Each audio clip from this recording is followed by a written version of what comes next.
আমাদের যারা ফিল্ম ভালোবাসি বা যারা ফিল্মের ছাত্র, তারা মূলত একটা ব্যাপার নিয়ে চিরকালই খুব তর্ক করি যে ফিল্মে কি লজিক কাজ করে না ম্যাজিক।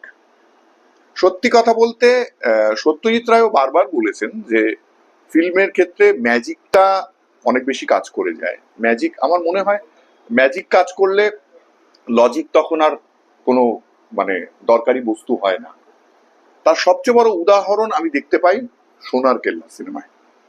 সোনার কেল্লার 50 বছর হলো গত বছর। একটা জিনিস আমার খুব মনে হয় যে ম্যাজিক এতটাই প্রাধান্য পেয়েছে সিনেমাটাতে যে লজিক কিন্তু অনেক সময় ঘেঁটে গেলেও আমাদের কারোর নজরে পড়েনি যে লজিক অনেক জায়গায় নেই। সবচেয়ে বড় অদ্ভুত লাগে যে সোনার কেল্লার সব থেকে প্রিয় দৃশ্য কোনটা। আমি যদি তোমাদের জিজ্ঞাসা করি, তোমরা অনেকেই বলবে যে ট্রেন আর উটের যে ওই যে দ্বৈরথ বা যে ছুটে চলার যে দৃশ্যটা, যে চেজ সিনটা, এটা প্রায় শতকরা 99 ভাগ লোকই বলেন যে ওটা আমার সবচেয়ে বেস্ট দৃশ্য। কারণ ওটা মূলত প্রি ক্লাইম্যাক্স না বললে ওটাকে ক্লাইম্যাক্সের কাছাকাছি একটা কিছু বলা যায়। কিন্তু অদ্ভুত ভাবে আমরা যদি একটু গভীরে ভেবে দেখি, চিত্রনাট্যকে একটু বিশ্লেষণ করে ছবিটাকে যদি আর একটু বিশ্লেষণ করে দেখি, তাহলে দেখব যদি প্রপারলি লজিক ধরে গল্প এগোতো তাহলে কিন্তু ওই দৃশ্যটা কোনোদিন আসতোই না, তৈরি হতো না। অনেকগুলো চান্স ফ্যাক্টরকে কাজে লাগিয়ে তারপর ওই দৃশ্যটা এসছে। আলোচনা করি তাহলে বোঝা যাবে। আবার বলছি, আমি কিন্তু সোনার কেল্লার একজন অন্যতম শ্রেষ্ঠ ভক্ত। সত্যজিৎ রায় আমার কাছে ভগবান। তাকে সমালোচনা করার কোনো উদ্দেশ্য আমার নেই। এটা একটা আলোচনা। কারোর ভালো লাগলে জানিও, মন্দ লাগলেও জানিও, কোনো অসুবিধা নেই। দেখো, একটু একটু করে আসি। দেখো, নকল হাজরা যখন আসল হাজরাকে ওরা ওই নাহারগড় কেল্লায় মেরে ফেললো এবং ভবানন্দ নকল ডাক্তার হাজরা সেজে বসবার প্ল্যান করলো, তার ব্যাগ হাতড়ালো, মুখ টুমুখ সবকিছু করলো।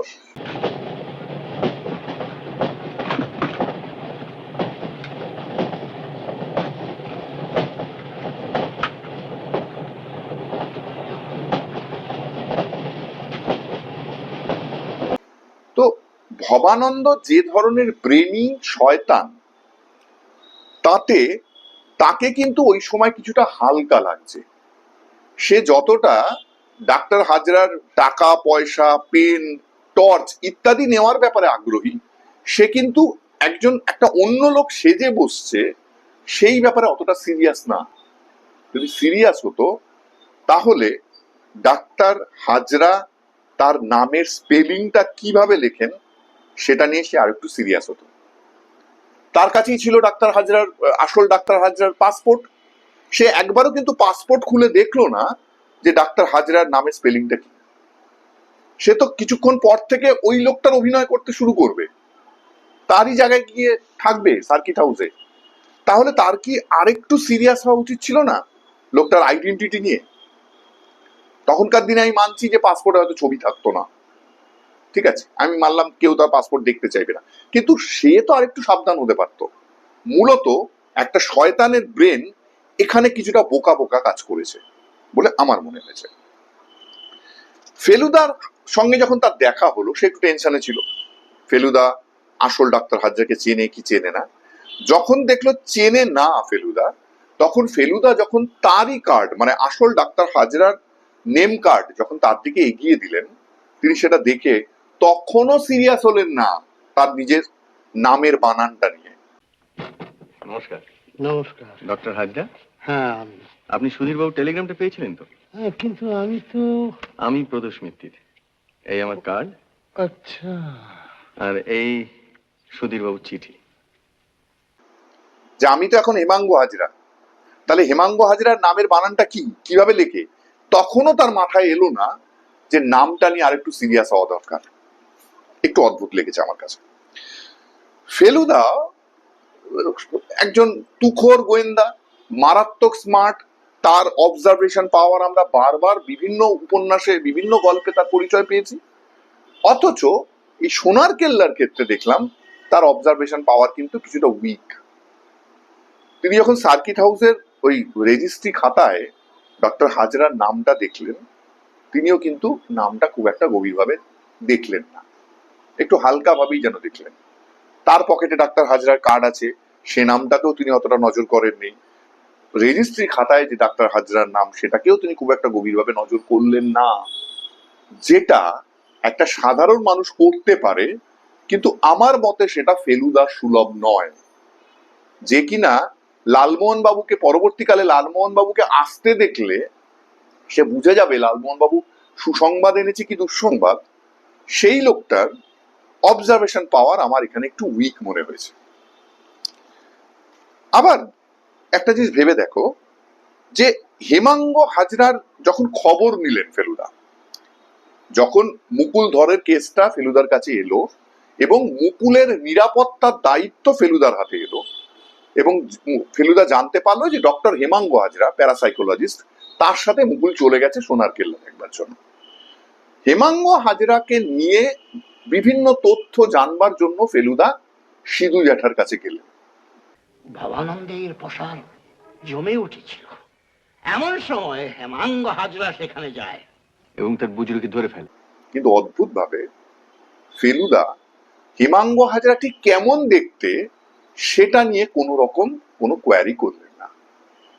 আমি মানছি তখনকার দিনে মিডিয়ার কাছে একজন ডাক্তারের প্যারাসাইকোলজিস্টের ছবি থাকা সম্ভব নয়, হয়তো সিধু জ্যাঠার কাছেও ছবি নেই, কিন্তু ফেলুদা সেটা দেখতে একবার খোঁজ নিলেন না যে হেমাঙ্গ হাজরা কি কোনো ছবি আছে, বা সিধু জ্যাঠার কাছে অথবা মুকুল ধরের বাবার কাছ থেকে একবারও জানতে চাইলেন না যে হেমাঙ্গ হাজরা আসলে কেমন দেখতে। যার কাছে মুকুল আছে, যে মুকুলের নিরাপত্তার দায়িত্ব ফেলুদার কাঁধে, সেই মুকুল যার কাছে আছে সেই লোকটাকে দেখতে কেমন সেইটা ফেলুদা একবারও খবর নিলেন না। ব্যাপারটা আমার কাছে খুব হালকা লেগেছে, খুব আলগা লেগেছে। আমি একজনের সাথে দেখা করতে যাচ্ছি, যেখানে আমি জানি যে মুকুলের জন্য একটা বিপদ রয়েছে, দুজন খারাপ লোক মুকুলকে হয়তো মুকুলের পিছু নিয়েছে, সেইখানেও আমি একবারও হেমাঙ্গ হাজরার শারীরিক অবয়ব সম্বন্ধে কিছুই জানলাম না। হেমাঙ্গ হাজরা এবং পরবর্তীকালে ভবানন্দ, যিনি নকল হাজরা সাজছেন, দুজনের চেহারাগত কোনো মিল নেই। ফেলুদা যখন তাকে চিনতে পারলেন না, তাহলে বুঝলাম যে ফেলুদা দুজনের শারীরিক অবয়ব সম্বন্ধে, তাদের হাইট, তারা কেমন দেখতে ইত্যাদি সম্বন্ধে কোনো ধারণাই না নিয়েই রাজস্থানে চলে এসেছেন। এটা আমার কাছে ফেলুদা সুলভ মনে হয়নি। আমরা দেখলাম যে গল্পের বিভিন্ন জায়গায় নকল ডাক্তার হাজরা মানে ভবানন্দ বেশ কিছু বোকামি করলেন, আগেই বলেছি। অথচ যে মুহূর্তে উনি সম্মোহনের মাধ্যমে মুকুলের কাছ থেকে জয়সলমীরের খবরটা জানতে পারলেন যে জয়সলমীরেই আছে সোনার কেল্লা, তার যেন ব্রেন পুরো খুলে গেল, ওনার মাথায় অদ্ভুত সব বুদ্ধি এসে গেল। উনি কি করলেন, জয়সলমীরে ডাইরেক্ট গাড়িতে না গিয়ে উনি ট্রেনে করে পোখরান অব্দি গেলেন, পোখরান থেকে আবার গাড়ি করে পরবর্তীকালে জয়সলমীরে গেলেন। এটা কেন করলেন? আমার প্রথমে সন্দেহ হয়েছিল, পরে বুঝলাম যে উনি কেন করলেন। উনি যদি সার্কিট হাউস থেকে ডাইরেক্ট গাড়ি ভাড়া নিতেন জয়সলমীরের, তাহলে ফেলুদা যখন ফিরে আসবে তখন ফেলুদা জানতে পেরে যাবে যে উনি তো জয়সলমীরে চলে গেছে। তাই জন্য ফেলুদাকে ধোকা দেওয়ার জন্য উনি ট্রেনে করে গেলেন পোখরান অব্দি, সেখান থেকে গাড়ি করে জয়সলমীর। এটা বুঝতে পেরেছি। কিন্তু উনি কেন মন্দার বোসকে রেখে গেলেন ফেলুদাদের মিসগাইড করবার জন্য বা ফেলুদাদের পথে বাধা দেওয়ার জন্য, এটা আমার কাছে খুব একটা ক্লিয়ার হয়নি। এটা আমার কাছে একটু প্রজেক্টেড লেগেছে, একটু জোর করে আসা মনে হয়েছে। যদি উনি মন্দার বোসকে নিয়েই চলে যেতেন, ফেলুদাতে এসে জানতে পারতো না কিছু। ফেলুদাতে এসে জানতো এই দুজন লোক চলে গেছে। মন্দার বোস আর ভবানন্দ যে একই সঙ্গে আছে, এটা তো ফেলুদা জানতে পারতেন না। তাই মন্দার বোসকে কেন উনি সার্কিট হাউসে রেখে গেলেন ফেলুদাদের জন্য, এটা আমার কাছে খুব একটা বিশ্বাসযোগ্য মনে হয়নি, খুব একটা লজিক্যাল মনে হয়নি। যদিও আবার বলছি, মন্দার বোস থেকে যাওয়ার ফলে পরপর পরপর অনেকগুলো ঘটনা ঘটেছে ঠিকই, কিন্তু এই ঘটনাগুলো ঘটানোর জন্য চিত্রনাট্যকার বা ফিল্ম মেকার, যিনি স্রষ্টা, তিনি রেখে যেতে পারেন, কিন্তু গল্পের লজিক অনুযায়ী আমার কাছে এটার কোনো প্রয়োজন ছিল বলে মনে হচ্ছে না। যদি তোমাদের কারোর মনে হয় আমাকে একটু বুঝিয়ে বলো। ফেলুদা ওই দিনকে, যেদিনকে মানে জয়সলমীরের খবর আমাদের ভবানন্দ জানতে পারলেন, সেদিন পরের দিন তিনি প্ল্যান করলেন যে তিনি পালিয়ে যাবেন। তিনি এইটা কি করে আশা করলেন যে ওই দিন ফেলুদারা সবকিছু ছেড়ে, মুকুলকে প্রশ্ন না করে, মুকুলের সাথে কথা না বলে তারা কেল্লা দেখতেই চলে যাবে? ওই ফাঁকা সময়টা তিনি যে পাবেন, এই ব্যাপারে ভবানন্দ কি করে এতটা শিওর হলেন? এটা আমার কাছে কিছুটা লজিকলেস মনে হয়েছে। এবার আসুক ফেলুদার কথা। ফেলুদার মাথায় কিন্তু ততক্ষণে অনেক খটকা এসে গেছে। নাহারগড় কেল্লা নিয়ে মুকুল কি বলছিল, নাহারগড় কেল্লায় দুষ্টু লোক ভ্যানিশ করে গেল, বারবার সার্কিট হাউসে রাজস্থানী পোশাক পরা লোক আসছে, মন্দার বোসকে নিয়ে ফেলুদার মনে খটকা জন্মেছে। এত কিছুর পরেও যখন ফেলুদা ঠিক করলেন যে পরের দিন তিনি মুকুলের সাথে কিছুক্ষণ কথা বলবেন আলাদা, হাজরা ভবানন্দের মুখোশ খুলে দিয়েছিল, কিন্তু সে নিজেও কি মুখোশ পরে আছে? না হলে আজ গাড়িতে যে আতিশ্বর পাশে বসে রয়েছে, হয়তো 2-1 ঘন্টার মধ্যে সোনার কেল্লাও বেরিয়ে যাবে, তো সে ঘুমিয়ে পড়ে কেন? যদি না তার মধ্যে একটা হতাশার ভাব জেগে থাকে। ডাক্তার হাজরা? হাজরাটাই প্রধান নয়, তার থেকেও রহস্যজনক একজন আছে। কে? মুকুলের দুষ্টু লোক, উড দেখলে যে ভয় পায়, যে ভ্যানিশ করে গেল। কোথায় ভ্যানিশ, কবে ভ্যানিশ? ভ্যানিশ কথাটা মুকুল জানলো কি করে? একবার মুকুলকে জিজ্ঞেস করলে হয় না? ভেরি গুড তপসি, আমিও ঠিক সেইটি ভাবছিলাম। যখন টেনশন বিল্ড আপ শুরু হয়ে গেছে, আমাদের চিত্রনাট্যের ভাষায় রাইজিং হাই, তখন কেন ফেলুদা হঠাৎ করে সকালবেলায় সবকিছু ছেড়ে কেল্লা দেখতে প্রমোদ ভ্রমণে বেরিয়ে গেলেন? এটা আমার কাছে ফেলুদা সুলভ লাগেনি। একজন গোয়েন্দা যে কিনা এই কাজের জন্যই অ্যাপয়েন্টেড হয়েছে, যে কিনা মুকুলকে নিরাপত্তা দেওয়ার জন্য অ্যাপয়েন্টেড হয়েছে, চারদিক থেকে মুকুলের জন্য বিপদ ঘনিয়ে আসতে পারে বা আসছে, এই টেনশনটা যে সবসময় জানছে, সে হঠাৎ করে মুকুলকে ছেড়ে দিয়ে ক্যাজুয়ালি এই মানে কেল্লা দেখতে বেরিয়ে গেল, তোপসেকে নিয়ে, জটায়ুকে নিয়ে। এইটা আমার ঠিক ফেলুদা সুলভ মনে হয়নি।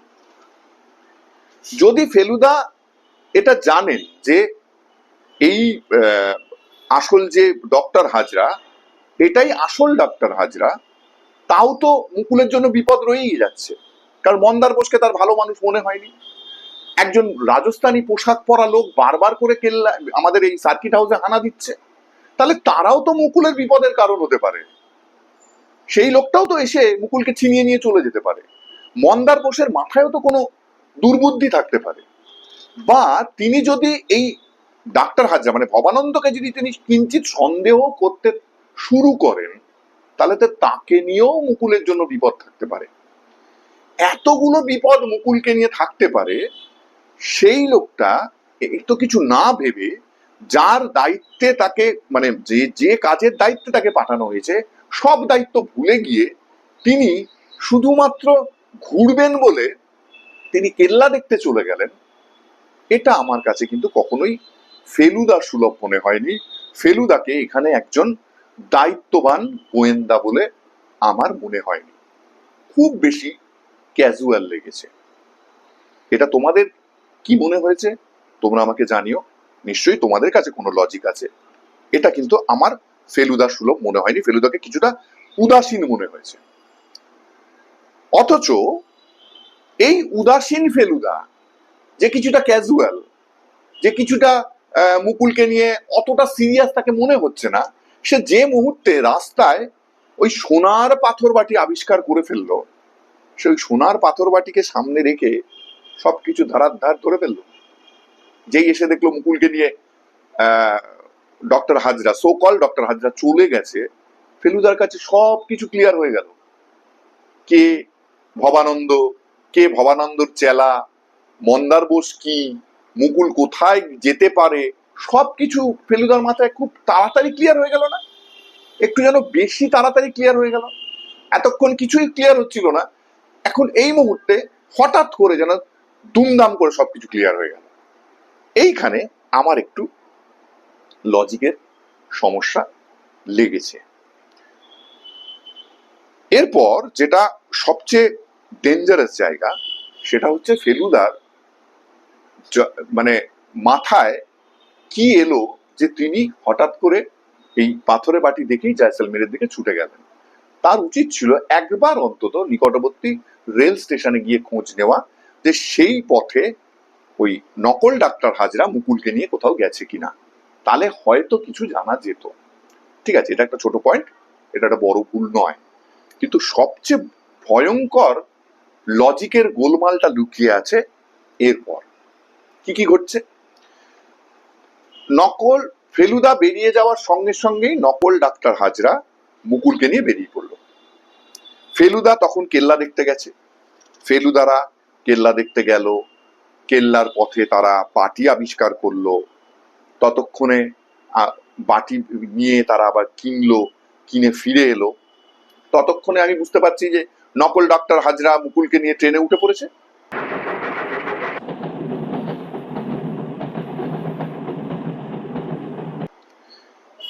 ফেলুদা ফিরে এলো, ফিরে এসে ভাবছে, জানতে পারলো মুকুলরা নেই, মুকুল চলে গেছে, মুকুলকে নিয়ে চলে গেছে। ফেলুদা আরো কিছুক্ষণ ভাবলো, একটা কোনো মানে সিদ্ধান্তে উপনীত হলো। আমি মনে করি ততক্ষণে আরো 10 মিনিট থেকে 15 মিনিট পার হয়ে গেছে। এরপর ফেলুদা লাঞ্চের অর্ডার দিল, যেটা 30 মিনিটের মধ্যে দিতে বলেছে। আচ্ছা, আমি মানলাম লাঞ্চ এলো, গাড়ি চাইলো, গাড়ি এলো, সব মিলিয়ে আরো 30 মিনিট প্লাস আরো 10 মিনিট অতিক্রান্ত হয়ে গেছে। ততক্ষণে কিন্তু মুকুলের গাড়ি মানে মুকুলের ট্রেন, যে ট্রেনে মুকুলকে নিয়ে নকল ডাক্তার হাজরা পালাচ্ছে, তার ট্রেন কিন্তু চলছে। তার ট্রেন কিন্তু হিসাব মতো অনেক দূর চলে যাওয়া উচিত। ততক্ষণে আমার হিসাবে বলছে নকল ডাক্তার হাজরা অন্তত 50 কিলোমিটার দূরে চলে গেছে, টুয়ার্ডস পোখরান। এরপর আমরা ফেলুদাদের গাড়ি চলতে শুরু করলো। প্রথম পাংচারটা আমি ধরলাম মনে করি 30 মিনিটের মাথায় প্রথমবারের জন্য পাংচার হলো। তারপর পাংচারে টায়ার চেঞ্জ করতে সময় লাগলো আরো 20 মিনিট 25 মিনিট, সেখানে কিছুটা সময় গেল। ততক্ষণে কিন্তু মুকুলদের ট্রেন চলেছে। দ্বিতীয় পাংচার হলো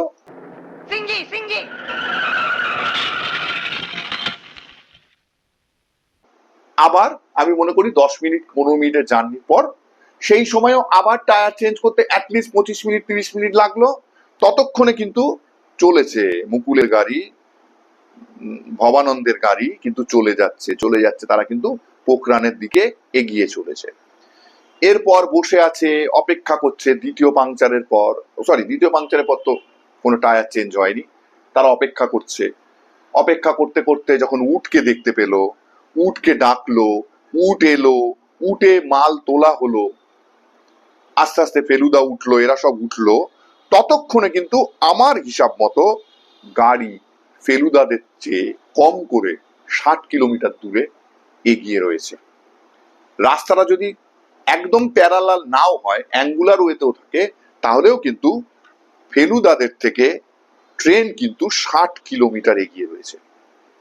অথচ আমরা কি দেখলাম, যখন ফেলুদারা উটে উঠলো, উটের কিছুটা যাওয়ার পর, আমি ধরি উটের গতি বেশ ভালো, উটের গতিতে যখন ফেলুদারা যাচ্ছে, হঠাৎ দেখলাম নকল ডাক্তার হাজরা ট্রেন ফেলুদাদের থেকে পিছনে। মানে আমি বুঝতে পারছি না, রাজস্থানের ট্রেনের অবস্থা কি এতটাই খারাপ? এতক্ষণ পরেও নকল ডাক্তার হাজরার ট্রেন ফেলুদাদের থেকে পিছনে, যেটা চেস করতে গিয়ে এলো সেই ঐতিহাসিক সিন, ট্রেন উঠ। এতগুলো লজিক যদি আমরা আগে মানতাম আমাদের গল্প বলায়, তাহলে কিন্তু এই ক্লাইম্যাক্সের সিনটা আসতোই না। আর একটা ছোট্ট পয়েন্ট আছে, মন্দার বোস ফেলুদাদের সো কল্ড পথে বসানোর জন্য কাঁচের বোতল ইউজ করলো, রাস্তার মধ্যে কাঁচের বোতল ফেলতে ফেলতে গেল। মানছি রাস্তায় গাড়ি ঘোড়া খুব কম, কিন্তু এটাও যেন একটা চান্স ফ্যাক্টর যে ওই কাঁচের যে বোতলের আঘাতে ফেলুদাদের টায়ারই পাংচার হবে। যদি এমন হতো যে ফেলুদাদের আগে কোনো গাড়ি চলে আসতো, তাহলে সেই টায়ার পাংচার হতো আর ফেলুদাদের গাড়ি কিন্তু বেঁচে যেত।